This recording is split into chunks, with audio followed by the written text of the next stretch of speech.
Hey guys, welcome back to my channel. This is Prachi. तो आज मैं एक ऐसी इंटरेस्टिंग मूवी के बारे में आपको बताने जा रही हूँ जो इमोशनल के साथ न्यू टेक्नोलॉजी से भरी हुई है और हाल ही में नेटफ्लिक्स पर रिलीज हुई है। लेकिन मूवी में जिस तरह से फ्यूचर को इमेजिन किया गया है और साथ ही कोमा में जा चुके सारे के सारे इंसानों को फिर से जिंदा करने की जो टेक्नोलॉजी रखी गई है ना, वो आप सबको लिटरली बहुत ही ज्यादा पसंद आ सकती है। और इस मूवी में दिखाया गया है कि पृथ्वी का एटमॉस्फेयर मानव जाति के रहने के लिए नहीं रह गया है, जिस कारण से पृथ्वी के लोग फिर अंतरिक्ष में अपनी एक दुनिया बनाते हैं और वहीं पर रहते हैं। लेकिन तभी अंतरिक्ष में मानव के बीच जंग शुरू हो जाती है और इन्हीं सब के बीच क्रोनोइड लैब में एक वैज्ञानिक सेहू ह्यूमन को ये रिस्पॉन्सिबिलिटी मिलती है कि वो जंग में बेहोश या कोमा में जा चुके सारे सिपाहियों को उठाकर उन्हें जगाएगा, जिसमें वो यू जंग ए को फिर से जिंदा करने का प्रयास करते हैं, जो कि पिछले बहुत वर्षों से कोमा में है।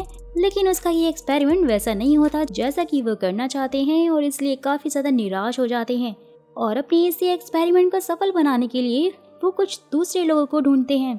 और इसी तरह स्टोरी आगे बढ़ती है। स्टोरी में माँ और बेटी की सैड स्टोरी के साथ फ्यूचर की कल्पना की गई है। स्टोरी में वैज्ञानिक एक ऐसा क्लोन बना रहे हैं जिसके इस्तेमाल से कभी कोई नहीं मरेगा। ये कुछ वैसे ही कल्पना है जैसा कि लोग डायलॉग नहीं मारते हैं कि मेरे मरने के बाद भी मैं लोगों के दिमाग में जिंदा रहूंगा। बस तो कुछ ऐसा ही इस मूवी में भी दिखाया गया है, जिसमें लोगों की मेमोरी को हमेशा के लिए बचा कर रखने की टेक्नोलॉजी विकसित की जा रही है। लेकिन फिर भी जिस तरह से मूवी के ट्रेलर में रोबोट और बाकी सब कुछ चीजें दिखाई गई थी, मूवी के अंदर उतना रोबोटिक का यूज नहीं किया गया है। जिस तरह से वर्ल्ड लेवल का एटमॉस्फेयर लगातार चेंज हो रहा है ना, तो मूवी की इमेजिन को रियल में जोड़ने का काम करती है ये फिल्म। ऑर्बिट कॉलोनी में रहने वाले लोगों के बीच में गृह युद्ध छिड़ चुका है और इस सीन में कुछ इस तरह ये दिखाया गया है कि मानव विलुप्त होने की बिल्कुल ही आखिरी कगार पर पहुंच चुका है। लेकिन स्टिल इंसान जिंदा रहने के लिए बहुत ज्यादा स्ट्रगल कर रहा है, जिसमें युद्ध के दौरान एआई को विकसित करने के लिए मानव दिमाग की क्लोनिंग को डेवलप किया जा सके। और ये डेवलपमेंट करने का टारगेट ये है कि महान युद्ध नायक यू जंग ए को फिर से काम करने के लायक बनाया जा सके, जो कि युद्ध के दौरान में चोट लगने की वजह से 35 सालों से कोमा में है। मूवी की स्टार्टिंग में रोबोटिक लड़ाई दिखाई जाती है, जिसमें जंग ए योद्धा दूसरे रोबोट से लड़ाई कर रही होती है और वो बहादुरी से सभी रोबो को हरा देती है। कि तभी 4 पैर वाला रोबो आ जाता है और जंग ए उसे देखकर बहुत बुरी तरह से घबरा जाती है। वो जंग ए पर अटैक करने की कोशिश करता है और जंग ए फिर अपनी जान बचाने के लिए उस 4 पैर वाले रोबो पर हमला कर देती है, जिससे कि वो जलने लगता है। लेकिन अपनी गुड टेक्नोलॉजी के आधार पर वो अपनी पूरी तरह से सेफ्टी भी कर लेता है। जैसे ही वो जंग ए पर अटैक करता है तो वो घायल हो गई थी और इसे पता चल गया था कि ये 4 पैर वाला रोबो है। तो सीन शिफ्ट होता है। सभी लोग एक बहुत बड़ी मीटिंग हॉल में खड़े हुए थे, जहाँ ह्यूमन के क्लोन्स के द्वारा उसे फिर से जिंदा करने का एक्सपेरिमेंट करने की बात चल रही थी। जहाँ तभी उन सबके बीच सेहू अपने एक्सपीरियंस को सबके साथ में शेयर करती है। वहीं पर एक लड़का था जो कहता है कि आपका प्रेजेंटेशन काफी अच्छा है, हमारी डायरेक्टर आपके काम से बहुत ज्यादा खुश है, तो फिक्र मत कीजिए, ये काम आपको ही मिलेगा। और फिर से उसे थैंक यू बोलती है और जब वो बाहर आती है तो उसे ये पता चलता है कि अब दुनिया पहले से भी ज्यादा एडवांस हो चुकी है और हम सब लोग एक अलग ही दुनिया में रह रहे हैं, क्योंकि जहाँ वो पहले रहती थी वो दुनिया इस दुनिया से बिल्कुल ही अलग थी। लेकिन अब इस दुनिया को सेहू देख रही होती है और वो बिल्कुल ही डिफरेंट लग रही थी।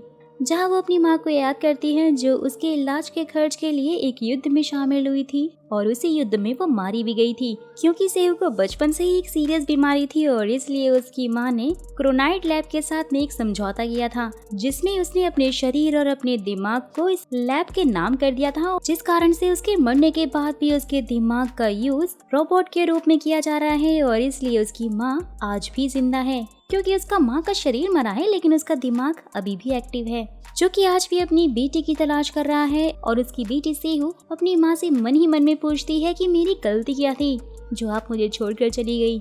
और फिर तभी उसे अचानक से अपनी माँ की दी हुई उस डॉल की याद आने लग जाती है और ये सब कुछ उसे इसलिए याद आ रहा था क्योंकि उसने ट्रेन में जाते हुए एक छोटी बच्ची को अपनी माँ से बात करते हुए जो सुन लिया था, जिससे कि वो बहुत ज्यादा दुखी हो जाती है। सीन शिफ्ट होता है और सेहू डॉक्टर मिस हान के पास पहुंच जाती है, जहाँ पर डॉक्टर मिस हान उसको मरने के बाद भी जिंदा रहने की स्कीम बताते हैं, जिसमें इंसान के दिमाग को दूसरे में शिफ्ट करके जिंदा रखा जा सकता है जिस पर सेहू डॉक्टर से ये पूछती है कि अगर किसी के पास पैसे ही नहीं होंगे तो वो क्या करेगा। डॉक्टर कहते हैं कि क्लोन के द्वारा भी बने मनुष्य को गवर्नमेंट मान्यता देती है और अगर किसी के पास पैसे नहीं हुए तो भी वो अपना क्लोन किसी दूसरी कंपनी को बेच सकता है और इसमें वो जिंदा तो रहेगा, लेकिन उसके घर वालों का उस पर कोई अधिकार नहीं होता है। जहाँ इसी बीच क्रोनाइट लैब की बात चल जाती है, जिन्होंने सेहू की मॉम का दिमाग खरीदा हुआ था और इसलिए वो अपनी माँ से मिलने की इच्छा जाहिर करती है। फिर डॉक्टर उसे बताता है कि उसकी माँ एक बहुत ही बेहतरीन एआई सोल्जर हुआ करती थी और इसी तरह डॉक्टर की हेल्प से वो अपनी मॉम से भी मिलती है। लेकिन वो बहुत ज्यादा शॉक तब हो जाती है जब उसे ये पता चलता है कि जिस डॉक्टर से वो मिली है वो एक क्लोन है, यानी कि इसका शरीर रोबोट का है और दिमाग इंसान का। वहीं दूसरी तरफ सेहू के डिपार्टमेंट का एक ऑफिसर क्रोनाइट लैब के डायरेक्टर के पास पहुंचता है और जहां ट्रैक्टर नहीं मिलता है वो बहुत गुस्से में होकर वहां से वापस चला जाता है। वहीं क्रोनाइट लैब का एक इम्पोर्टेंट इंसान सेहू को मिलता है जो कि उसे बताता है कि हम जंगी वाला एक्सपेरिमेंट बंद कर रहे हैं, साथ ही हम किम को भी समझा देंगे क्योंकि हम उसे बहुत ही अच्छे से जानते हैं। जैसे ही फिर सेहू निराश होकर बाहर आ रही होती है तो वो देखती है कि जंगी का यूज गलत कामों में करने की कोशिश की जा रही है और इसलिए वो जंगी से मिलती है, जहाँ जंगी से पूछती है कि मेरी बेटी कैसी है, उसका तो ऑपरेशन होने वाला था ना।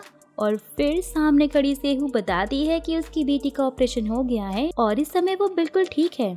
साथ ही सेहू किम के गलत इरादों के बारे में बताते हुए जंगी से अपनी यादों वाली मेमोरी को निकलवा लेती है और फिर दोनों उस लैब से बाहर जाने की कोशिश करते हैं, जहां इस कोशिश के रास्ते में जंगी को अपने ही जैसे कई एआई क्लोन का सामना करना पड़ता है, लेकिन वो उन सब में सक्सेस हो जाती है और उन सब से जीत जाती है। जिसके बाद जैसे ही माँ और बेटी बाहर निकलकर ट्रेन में आकर बैठते हैं तो वो देखते हैं कि उस ट्रेन में तो किम पहले से ही मौजूद था, जहां वो सेहू को जंगी को बाहर ले जाने से रोकता है। लेकिन इसी दौरान उनके बीच जबरदस्त फाइट हो जाती है और किम को अचानक से पता लगता है कि वो भी एक क्लोन है, जहां पर तभी एक एआई ऑफिसर आ जाता है। फाइनली सेहू अपनी मॉम को उस लैब से दूर भेज देती है। सो गाइस, ये मूवी ह्यूमन के वॉर के बीच में सोसाइटी के लिए बहुत सारे short note and back story को रिप्रेजेंट करता है।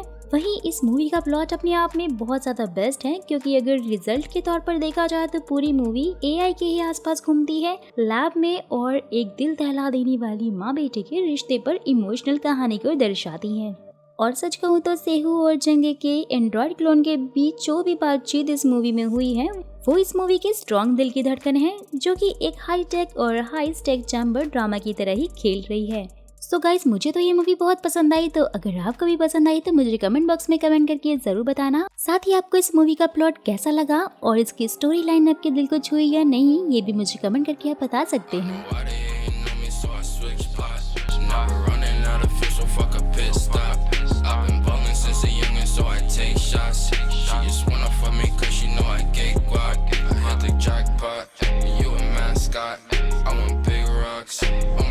Watch.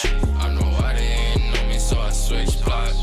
Now we're running out of fuel, so fuck a pit stop. Hold the wrist, I had to get the bag. Ice on my wrist, diamonds.